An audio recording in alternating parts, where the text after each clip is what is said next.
Hi, I'm Carol Maurice, and I am the receptionist here at. I've been doing this for 19 years here at Stavros.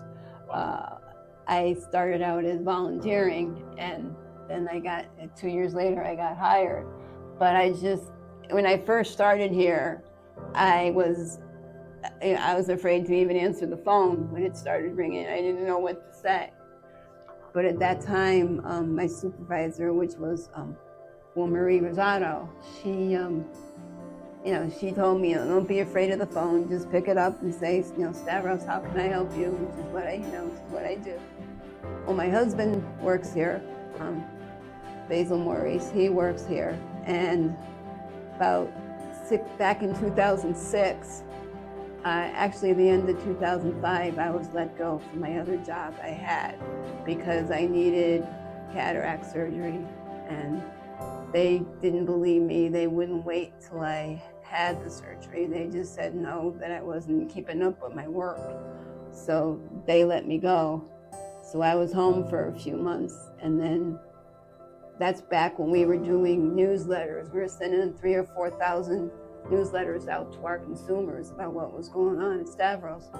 So, Basil would come home and tell me, they need help at Stavros. They need volunteers to help with the newsletters, and you're not working now. Why don't you call Angelina, call Stavros, and see if you can get in there to help with the newsletters. So I did. I came legally blind.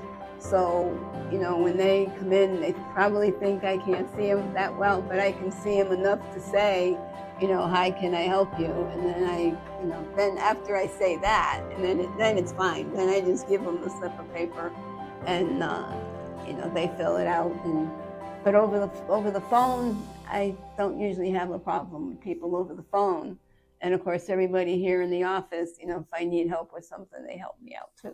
There's a lot of family here at Stavros. I mean, we have mother, daughter, we have, there's, quite a few people.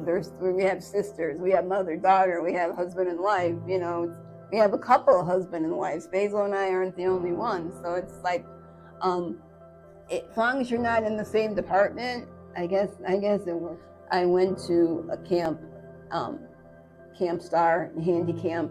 It was right here. In fact, we were right up here on Berkshire Avenue at Kennedy Junior High, where we had our camp.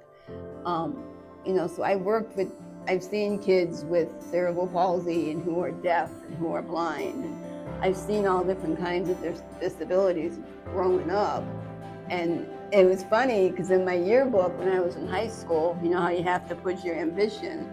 I just put, to work with the disabled. I mean, I didn't know what I was going to do because I had a hard enough time being disabled in high school that I didn't want to go on to college. But my parents were like, just graduate high school. That's all we ask. So I did. But then in my ambitions in my yearbook, I put I'd like to work with the handicapped.